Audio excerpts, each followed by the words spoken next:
PMK MLA அருள் சென்ற car வழிமறிக்கப்பட்டு கொடூர தாக்குதல், கொலைவெறி தாக்குதல் நடத்தப்பட்ட நிலையில் எம்எல்ஏ அருளின் ஆதரவாளர்கள் 3 பேருக்கு பலத்த காயம் ஏற்பட்டிருக்கிறது.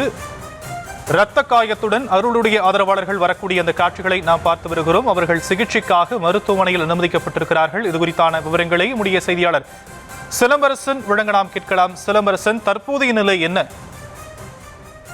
வணக்கம்.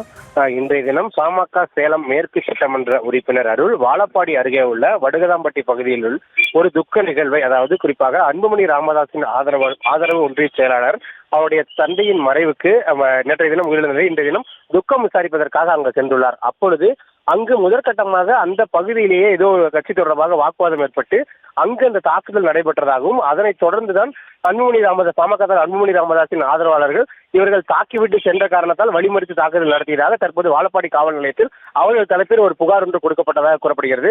இந்த நிலையில் பாமக சட்டமன்ற உறுப்பினர் அருள் வந்த காரை வழிமறித்து இவர்கள் தாக்குதல் நடத்தியுள்ளனர்.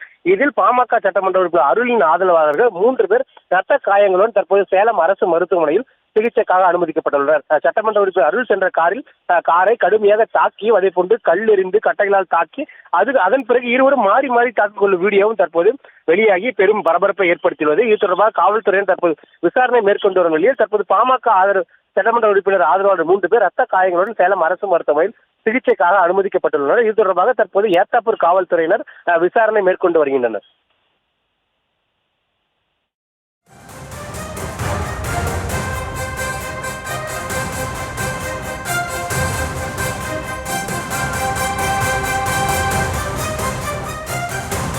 தற்போதைய விவரங்களுக்கு நன்றி சிலம்பரசன்.